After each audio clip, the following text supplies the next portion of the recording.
Hi and welcome to our latest episode of Carpool Readeoke. We're so lucky today to have the fabulous author, Dan Walker. Dan, thank you so much for coming My pleasure, today. it's really good to be here. And I know you've written so many lovely books, and you're going to read an extract of one of them today, aren't Yeah, you? that's the plan. I've written a couple of books, 2 or 3 actually. I wrote a book called Sky Thieves a couple of years ago, which tells the story of a young girl called Zoya who's sort of lives in this world of flying airships, and she wants to get up there into one of these airships. So she goes on a bit of a mission and ends up there. And that had a sequel called Desert Thieves. But my latest book, which I brought with me, just angle it so the camera can see it there, is The Light Hunters, and that's by me. It came out probably about 2 or 3 weeks ago, so it's really sort of hot off the press, this one. And it tells the story of this world where there's these huge kind of monsters, big house building sized monsters, and they're kind of stomping around the world, attacking towns and cities and knocking buildings down and hurting people. And within this world there's this power, this magic power called light. And our main character is a young lad called Zoya.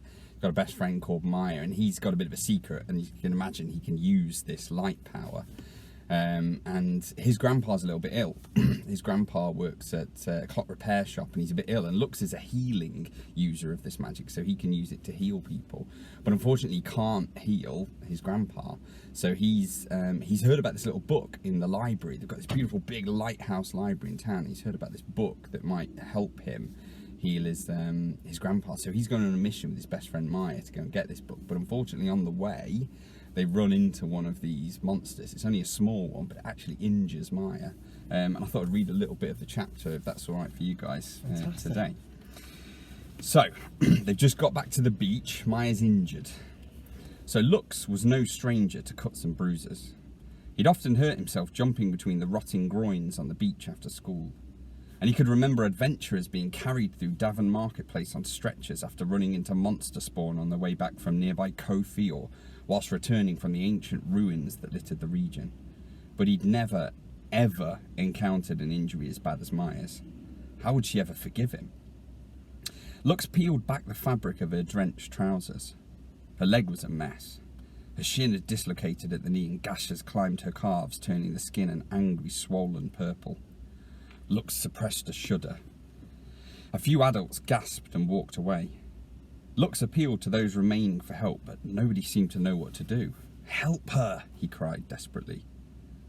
Lux collapsed onto the sand. An idea entered his mind, something he shouldn't have been thinking. Not now, he thought, not here. The large lady who'd helped Lux earlier knelt by Maya and laid a hand on her forehead. A second lady joined her, taking Maya's hand. "Has anyone gone for an ambulance?" "It won't get here in time," said the first lady. She slid a bamboo stick out of her hair, lifted Maya's bad leg and tore the trouser fabric. Maya moaned softly and settled. "She's lost a lot of blood." The lady directed her next question at Lux. "What were you doing out there?" Lux ignored her. "What can we do?" said a young man in the crowd. The lady glared at him as she stroked Maya's hair. "It'll be all right," she said soothingly. Lux had heard those 4 little words before, the first time he'd marched into Davern Hospital to see what could be done about his grandpa's illness. He knew what they meant. Nothing. The thought sent a shiver up and down his spine. Surely someone could help. Surely one of them could do something. It was then Lux's forbidden thought returned. Something he'd promised his grandpa he'd hide from the town. And yet, seeing Maya so hurt, and all because of him, it was impossible to ignore. How could he stand by doing nothing when he might be able to help her? Surely his grandpa would understand.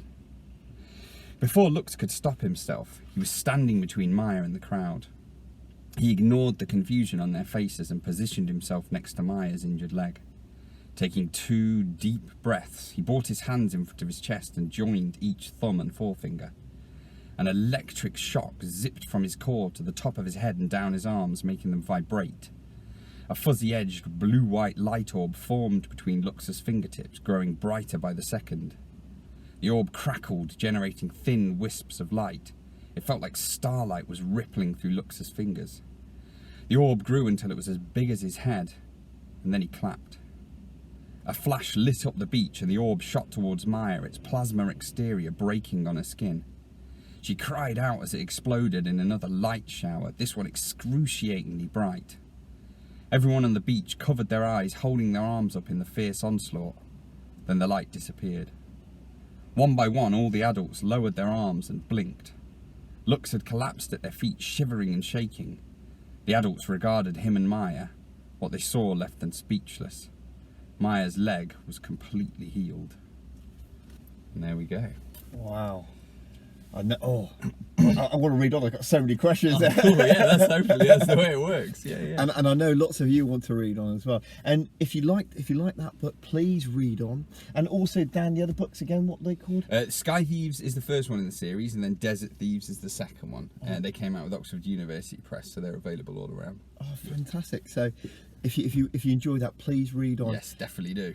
And we'll see you next time on Carpool Readeoke. Bye bye.